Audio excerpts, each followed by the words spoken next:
Hello sports fans, welcome to Sports Central. Today, we're going to go over my Week 7 UFL power rankings. We'll start off by briefly recapping Week 6. The Battlehawks beat the Renegades 12-6.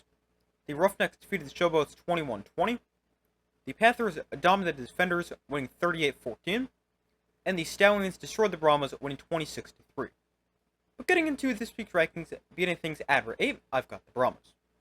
So the Brahmas remain at 8 after they were destroyed by the Stallions, losing 26-3.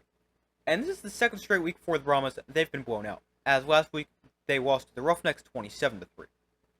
The Brahmas, they made a quarterback switch for this week's game, starting Kevin Hogan for the first time this season, but the quarterback switch didn't really help the offense as they still scored just 3 points. Kevin Hogan was okay, finishing the game with 179 yards and an interception, but the Brahmas offense still wasn't good. They also weren't good on the ground, which is 24 rushing yards, and the only bright spot for the Brahmas offense this week was receiver Justin Smith, who caught 5 passes for 108 yards.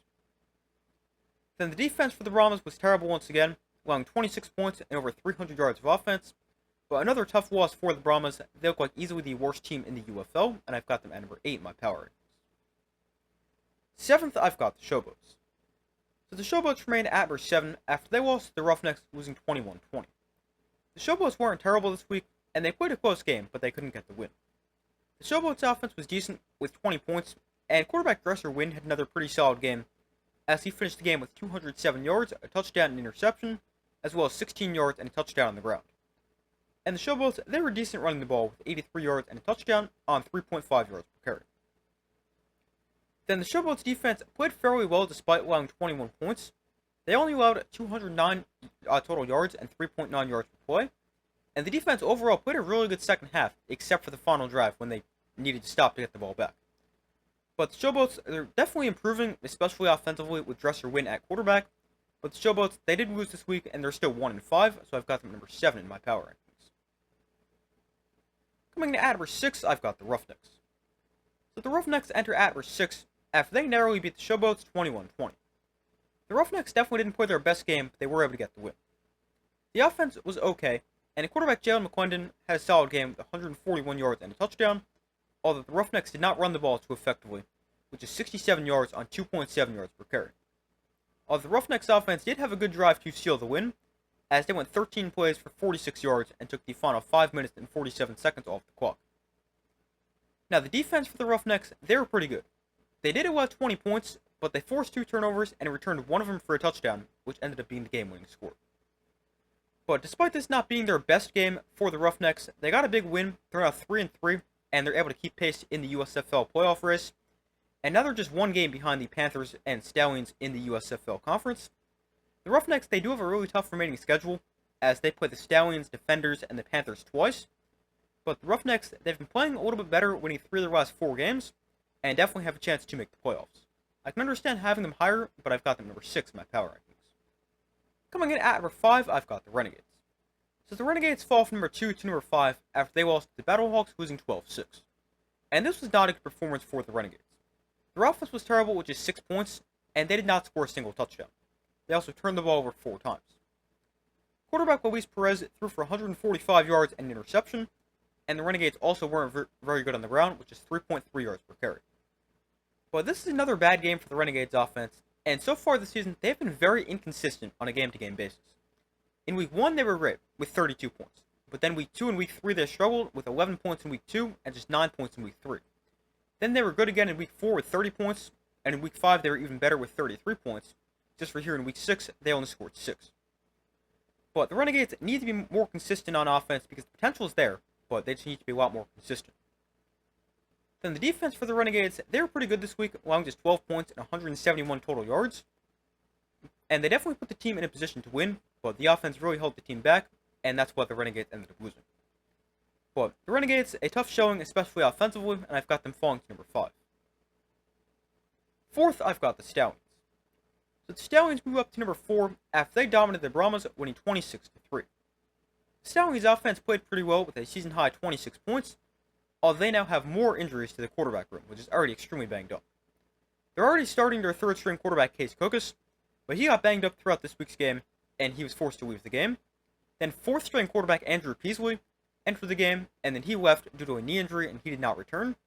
So that forced Case Cookus back into the game, and it does seem like he's okay and can continue to play quarterback for the Stallions moving forward.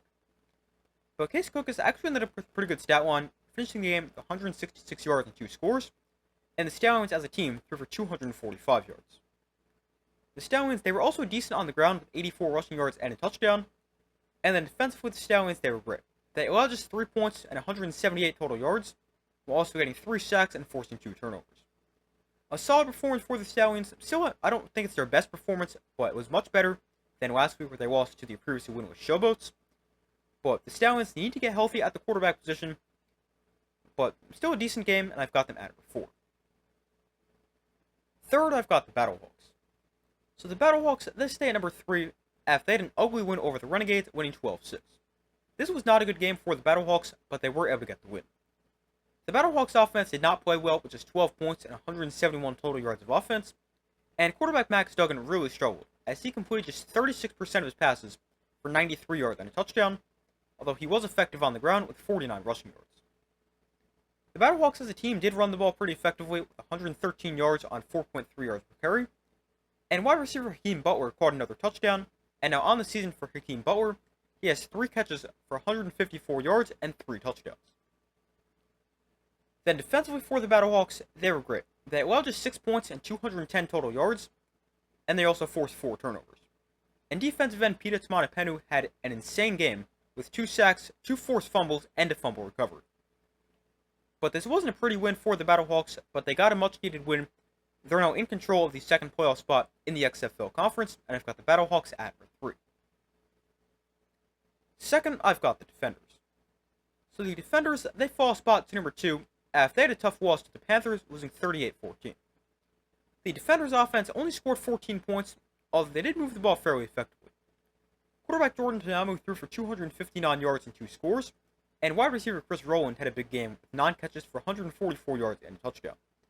And Rowland actually leads the UFL with 395 receiving yards, and is tied for first with 3 receiving touchdowns. Now, the Defenders' defense really struggled in this game, allowing 38 points and over 400 yards, and they just couldn't keep the Defenders in this game. But the Defenders, they fall to 4-2 on the season. They're still in first place in the XFL Conference, but after a bad loss to the Panthers, they fall to number 2. And coming in at number 1, I've got the Panthers. The Panthers jump up from number 4 to number 1 after they dominated the Defenders, winning 38-14.